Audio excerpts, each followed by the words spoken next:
हमारे व्यस्त जीवन में ईश्वर की आवाज़। आज जब भी हम यात्रा में होते हैं, जीपीएस ग्लोबल पोजीशनिंग सिस्टम को बहुत उपयोग करते हैं। आज इस सिस्टम ने हमारे जीवन को काफ़ी सुगम और सहज बना दिया है। पहले जब हम यात्रा करते थे तो यात्रा के हर मोड़ पर हमें रुककर पूछना पड़ता था कि ये रास्ता कहाँ ले जाएगी। पर आज ये हमारे लिए बड़ा आसान हो गया है। जीपीएस के द्वारा हम बड़ी सरलता से और सुगमता से अपने मंजिल तक पहुंच सकते हैं, क्योंकि ये हर मोड़ पर हमारा मार्गदर्शन करता है। धर्म हमारा मार्गदर्शक है। धर्म हमारे लिए एक तरह का जीपीएस है।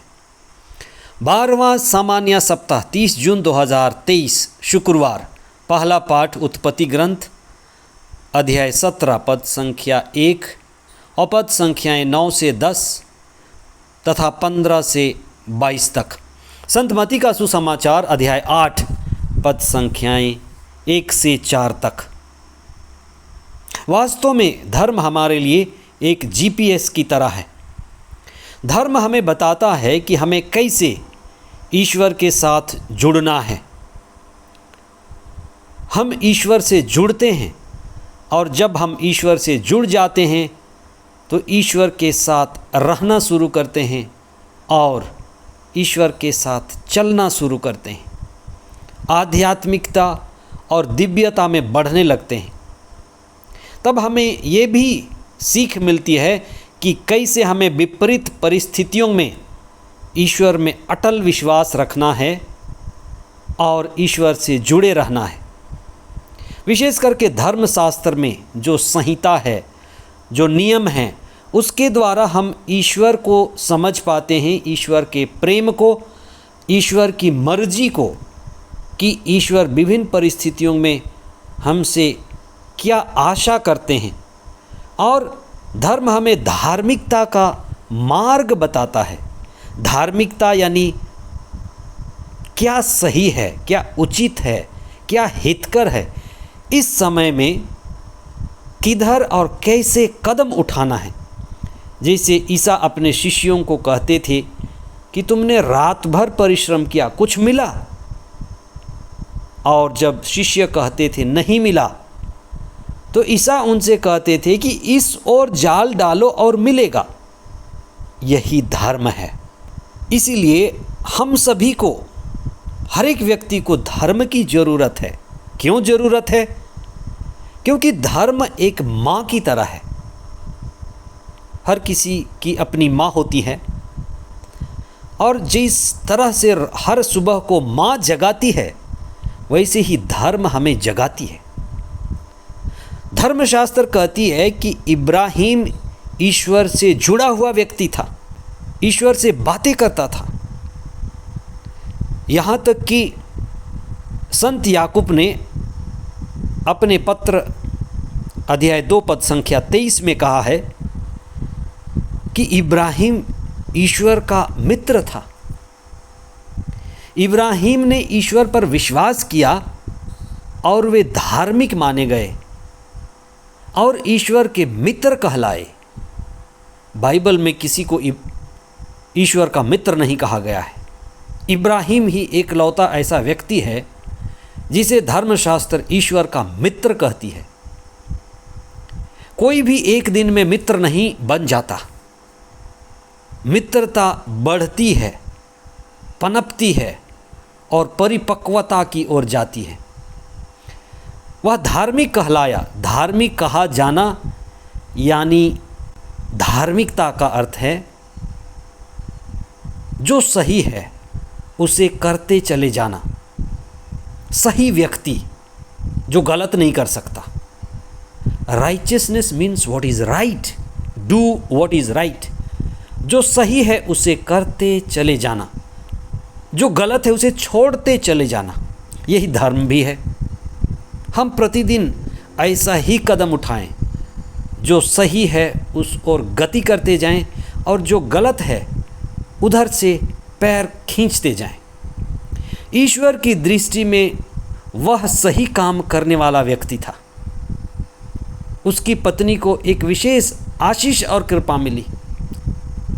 पति पत्नी एक दूसरे को प्रभावित करते हैं, और जब पति पत्नी आशीष और कृपा में रहें तो दोनों को आशीष मिलती है। इब्राहिम को पत्नी के द्वारा इसहाक के रूप में पुत्र रत्न मिला। धर्मशास्त्र की शिक्षा है कि हम ईश्वर से जुड़े, हर एक व्यक्ति ईश्वर से जुड़े, सत्य से जुड़े, धार्मिकता से जुड़े और जुड़ा ही रहे, जुड़कर जीवन बिताए, धार्मिकता के मार्ग को अपनाएं और सही काम करते हुए सही जीवन बिताए, ईश्वर की दृष्टि में आगे बढ़ते जाए और ईश्वर हमें आशीष प्रदान करेंगे। क्योंकि ईश्वर के साथ रहना, ईश्वर के साथ जुड़ना और उसकी मर्जी पूरी करना, यही तो आशीष के मार्ग पर चलना है। और ईश्वर यही चाहता है कि हम आशीष के मार्ग पर चलते जाएं। आज का सुसमाचार एक कोढ़ी के चंगाई की बात कहता है। कोढ़ी का एक निवेदन था कि प्रभु, यदि आप चाहें तो मुझे चंगा कर सकते हैं। ईसा के समय में कोढ़ की बीमारी बहुत बड़ी बीमारी, छुआछूत की बीमारी मानी जाती थी, और कोढ़ के मरीज अपने गांव से 3 से 5 किलोमीटर दूर रखे जाते थे। और जब वे शहर की ओर आते थे, गांव की ओर आते थे, तो थाली पीटते हुए आते थे कि अशुद्ध अशुद्ध अशुद्ध, भागो भागो भागो, और लोग उनकी छाया तक से बचते थे। ऐसी खतरनाक बीमारी मानी जाती थी। और इसी तरह का एक व्यक्ति जो घर से दूर, शहर से दूर, अपने लोगों से दूर, समाज से कटा हुआ, इसलिए न केवल ये बीमारी शारीरिक बीमारी, लेकिन ऐसी बीमारी जिसमें व्यक्ति समाज से कट जाता है, रिश्तों से कट जाता है। इसलिए न केवल उसकी शरीर में बीमारी है, शरीर में सड़न और गलन है, लेकिन उससे सामाजिक दूरी, रिश्तों की मृत्यु का भी भय सताता था और वह अकेलेपन का शिकार होता था। और उस समय कोई भी गुरु कोढ़ी को नहीं छूता था। ईसा ने क्या किया जो कोई नहीं करते थे? ईसा ने उस कोढ़ी को स्पर्श किया, कोढ़ी को छू लिया। वह कोढ़ से ग्रस्त व्यक्ति भी चौंका होगा कि आज तक मुझे मानव का स्पर्श नहीं मिला। लोग मुझसे भागते हैं, लोग दूर जाते हैं, और यहाँ कोई मुझे मिला जो मेरा स्पर्श किया। उसकी आत्मा आह्लादित हो गई होगी, उसका रूह कांप उठा होगा, डर से नहीं, प्रेम से। और ईसा का स्पर्श साधारण स्पर्श नहीं था। ईसा का स्पर्श सृष्टिकर्ता ईश्वर का स्पर्श था। ईसा का स्पर्श मुक्तिदाता का स्पर्श था। ईसा का स्पर्श परम दयालु पिता परमेश्वर का स्पर्श था। इसीलिए उस व्यक्ति को विशेष चंगाई मिली और ठीक हो गया। प्रभु ने उसे कहा, जाकर के तुम अपने पुरोहित को दिखाओ, क्योंकि वही प्रमाणित करते थे कि उसे चंगाई मिली है। ईसा बीमारी को दूर करते थे। वास्तव में ये एक चिन्ह है, प्रतीक है कि ईसा ईश्वर के बेटे हैं। जो ईश्वर करता है वो ईसा कर सकते हैं। ईश्वर प्रेम का अथाह समुंदर है और वही प्रेम ईसा में उमड़ रहा है, छलक रहा है, भरा हुआ है। इसलिए ईसा प्रेम के प्रतीक हैं। जहाँ प्रेम है वहाँ दया है, दया पिघलती है और करुणा बहती है, और वही करुणा ईसा के स्पर्श के द्वारा बहने लगी और वहीं से चंगाई मिली।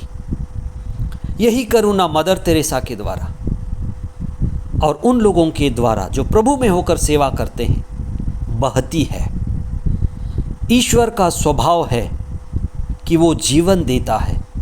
ईश्वर चाहता है कि सभी पूर्णता का जीवन पाएं और चंगाई सिर्फ चंगाई ना रह जाए। हर एक चंगाई के पीछे मुक्ति छिपी हुई है, मुक्ति का आह्वान है। हर एक चंगाई हमें आह्वान करती है, बुलाती है कि हम पूरी तरह से प्रभु के हो जाएं। चंगाई एक चिन्ह है, एक कदम है, एक सीढ़ी है कि हम ऊपर उठें और पूरी तरह से ईश्वर से जुड़ें, ईश्वर के हो जाएं, धार्मिक हो जाएं, जो सही है उसको जानें और सही जीवन बिताते हुए आत्मा में आनंदित और आह्लादित हों। पवित्र आत्मा हमें पूर्णता की चंगाई की ओर ले चले और हमें मुक्ति मिले। आमीन।